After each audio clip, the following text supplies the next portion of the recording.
Halo sobat, berjumpa lagi di New Real Channel dalam video pembelajaran seputar manajemen pendidikan. Pada bagian ketiga ini, kita akan mengupas tentang segmentasi pasar pendidikan. Setelah pada video sebelumnya, kita mengidentifikasi siapa sebenarnya konsumen dan produsen jasa pendidikan. Pada umumnya, sebelum kita mengembangkan produk-produk pendidikan, perlu dilakukan terlebih dahulu proses feasibility study atau studi kelayakan. Hal ini penting dilakukan untuk mencermati apakah produk yang akan dikembangkan memang layak untuk dijalankan. Studi kelayakan mencakup identifikasi masalah, penentuan tujuan, identifikasi peluang dan prospek, menggambarkan kesiapan sumber daya dari pelaksana, serta menilai berbagai manfaat yang dihasilkan. Proses ini akan memastikan kesiapan lembaga pendidikan sebelum beroperasi, baik dari aspek pasar, teknis, manajemen, hukum, serta kesiapan keuangan.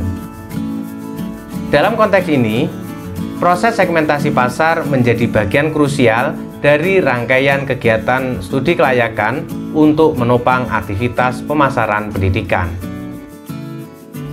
Segmentasi pasar pendidikan merupakan proses pembagian kelompok-kelompok konsumen di dalam pasar tertentu yang memiliki kebutuhan, karakteristik, dan perilaku berbeda-beda, sehingga dapat dijadikan sebagai sasaran strategi marketing mix. Segmentasi pasar pendidikan perlu dilakukan karena beberapa pertimbangan, antara lain adanya perbedaan kebutuhan atau keinginan konsumen pendidikan. Kemudian, adanya perbedaan prioritas dan pola konsumsi atau cara mengakses layanan dari tiap konsumen. Selain itu, adanya keterbatasan kemampuan produsen pendidikan untuk memuaskan seluruh kebutuhan atau keinginan konsumen. Dengan pemetaan segmentasi pasar, penyelenggara pendidikan dapat menentukan prioritas produk pendidikan mana saja yang benar-benar relevan atau sesuai dengan kebutuhan konsumen. Adanya klasifikasi, jenjang, jenis, dan jalur pendidikan sebagai bukti bahwa setiap pengembangan satuan pendidikan dilakukan atas dasar segmentasi tertentu. Misalnya, jenis pendidikan yang kita kenal ada pendidikan akademik, vokasi, keagamaan, atau profesi. Tentu ini menunjukkan bahwa jenis pendidikan tersebut memiliki segmen tertentu dan memiliki karakteristik yang berbeda satu sama lain. Lalu bagaimana pendekatan yang bisa dilakukan dalam proses segmentasi pasar?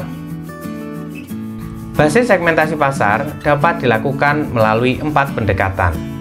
Pertama, geografis, yakni pendekatan segmentasi pasar berbasis wilayah atau lokasi tertentu. Misalnya di suatu wilayah terpencil yang belum tersedia lembaga pendidikan, maka wilayah tersebut menjadi segmen pasar yang potensial.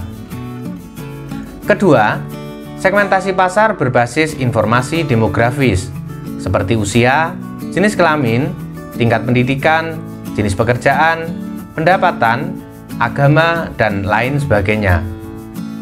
Misalnya tingkat pendapatan masyarakat akan menjadi informasi penting untuk menentukan jenis dan juga besaran biaya pendidikan yang dipatok oleh satuan pendidikan. Ketiga, segmentasi pasar berbasis psikografis.